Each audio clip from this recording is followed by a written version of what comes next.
Bonjour et bienvenue dans ce nouvel épisode du podcast Performance et Harmonie, réalisé par PHCom dans le studio de Transforma à Bruxelles, avec l'aide technique de podcastfactory.org. Le podcast Performance et Harmonie est destiné aux responsables marketing et vente ainsi qu'aux dirigeants de sociétés assumant des fonctions commerciales. Nous vous partageons tous les mois les bonnes expériences en matière de recherche de nouveaux clients pour les entreprises actives en business to business. Vous pouvez retrouver chaque épisode sur le site de phcom.be, PHCOM,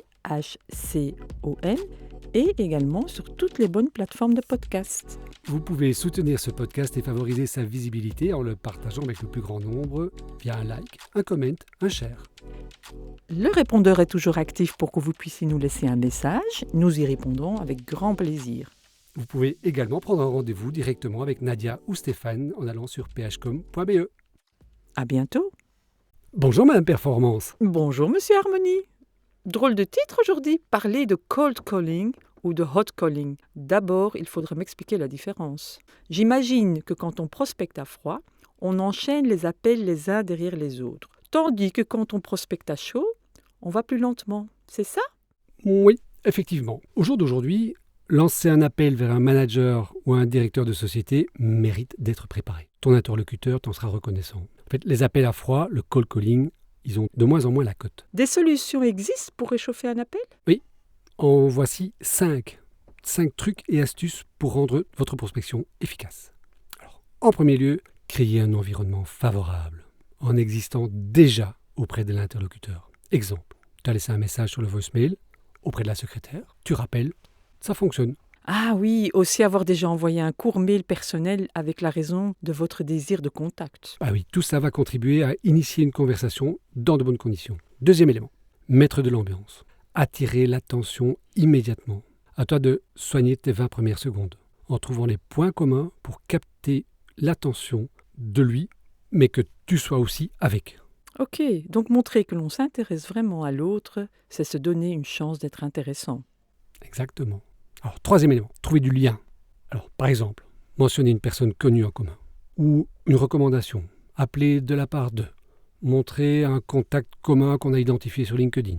Oui, et par exemple, moi j'en connais un petit truc. De temps en temps, j'appelle un département, par exemple le département de l'IT. Je n'ai pas l'IT manager en ligne, mais son collègue. Il me donne déjà quelques informations et je rappelle l'IT manager plus tard en disant que j'appelle de sa part. Exactement. Dans le même ordre d'idée, tu peux aussi appeler de la part de ton propre directeur. Un quatrième élément, c'est profiter de l'inbound marketing, des hot leads. Tout le monde a l'habitude de traiter des appels entrants. Bonjour, je vous appelle, j'ai trouvé votre nom sur Internet, ça m'intéresse.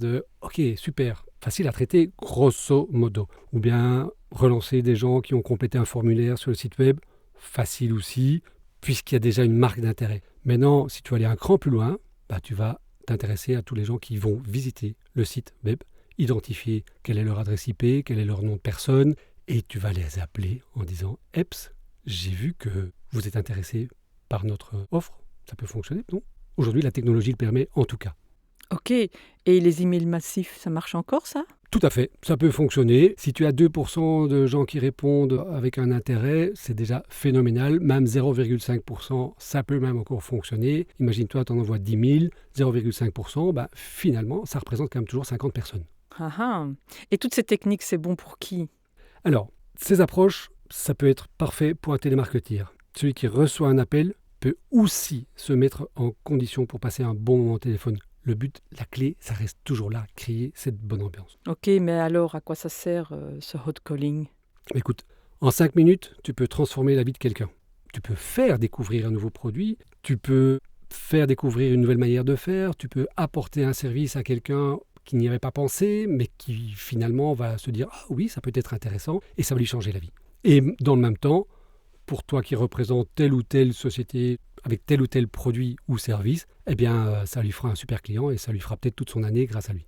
Ah, et maintenant, concrètement, que faire ? Alors, amuse-toi. Amuse-toi avec tes interlocuteurs, pose des questions, intéresse-toi à l'autre et passe du bon moment au téléphone. Et j'imagine qu'alors le rythme, il vient tout seul. Exactement. On parlait de rythme tout à l'heure.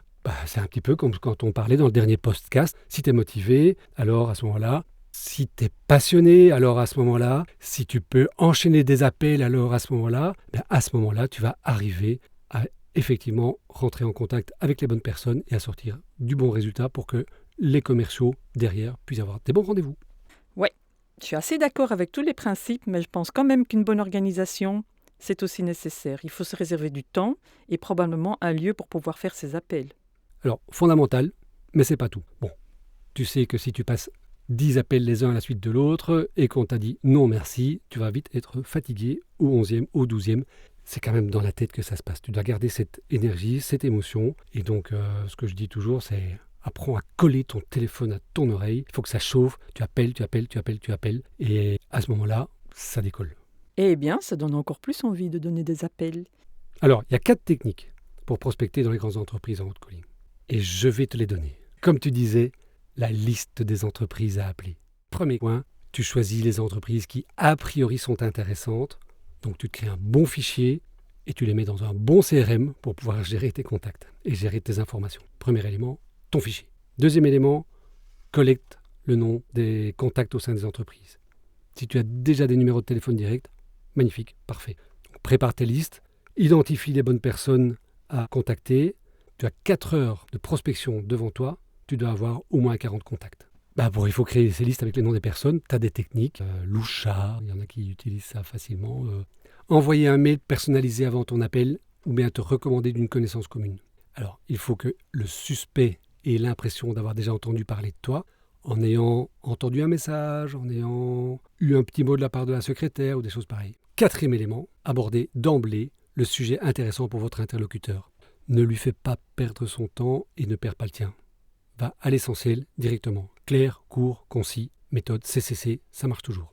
Et donc n'oublie pas de classer tes sociétés selon des segments, des classes, des priorités pour savoir quel est le prochain appel que tu dois faire. Il ne te reste plus qu'à faire chauffer ton téléphone. Hit the phone. Si je comprends bien, finalement, le hot calling, c'est une question de relation, d'organisation et de persévérance. Oui, mais reste toujours dans le vrai. N'invente jamais, ne mens jamais et sois vrai. Alors, maintenant qu'on a le hot calling, c'est quoi le prochain podcast ? Écoute, tu l'as compris, établir des listes, c'est essentiel. Donc, ce que je propose, c'est que dans le prochain podcast, on parle de ces fameux fichiers, comment les constituer, les rendre riches d'emblée, à partir de quelles sources. Ensuite, si on veut parler avec la bonne personne, il va falloir apprendre à passer le barrage secrétaire, barrage réception, barrage assistant, bref, arriver à parler avec la bonne personne, il y a des trucs. Et puis pour la suite, c'est après le 15 août.